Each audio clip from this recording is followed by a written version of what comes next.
মাননীয় প্রতিমন্ত্রী জনাব রাজীব আহসান এমপির নতুন চমক। মেহেন্দিগঞ্জের স্টিমার ঘাট স্পিডবোট ঘাটে যাত্রীদের ওঠানামার সুবিধার্থে নতুন পন্টুন স্থাপন করা হয়েছে। এতে করে এ পথে চলাচলকারী হাজারো রোগী, বৃদ্ধ, প্রতিবন্ধী ও শিশুসহ সাধারণ মানুষের দীর্ঘদিনের ভোগান্তির অবসান ঘটবে বলে আশা করা যাচ্ছে।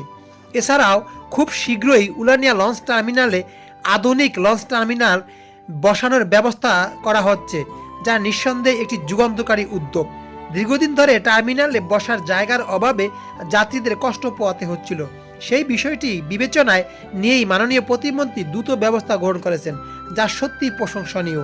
অতি শীঘ্রই উলানিয়া লঞ্চ টার্মিনালে নতুন টার্মিনাল আসতে যাচ্ছে। বরিশাল মেহেন্দিগঞ্জের কৃতি সন্তান ও মাটিও মানুষের নেতা জনাব রাজীব আহসানের হাত ধরে এলাকায় ব্যাপক উন্নয়ন ঘটবে, এমনটাই প্রত্যাশা এলাকাবাসীর। একই সঙ্গে নদী ভাঙন রোধেও তিনি দ্রুত কার্যকর পদক্ষেপ নেবেন বলে সবাই আশাবাদী। রাজীব আহসান কথায় নয়, কাজে বিশ্বাসী এবং তিনি কাজ করে তা প্রমাণ করবেন, এমনটাই সবার দৃঢ় প্রত্যাশা। বরিশালের দ্বীপ উপজেলা মেহেন্দিগঞ্জের উন্নয়নের সত্যিকারের রূপকারের জন্য রইল অনেক অনেক শুভকামনা। দর্শক, ভিডিওটা অন্যকে দেখার জন্য শেয়ার করে দিন, আর প্রতিনিয়ত এরকম ভিডিও পেতে আমাদের পেজটি অবশ্যই ফলো দিয়ে রাখবেন। ভালো থাকুক মেহেন্দিগঞ্জের প্রতিটি মানুষ। আল্লাহ হাফেজ।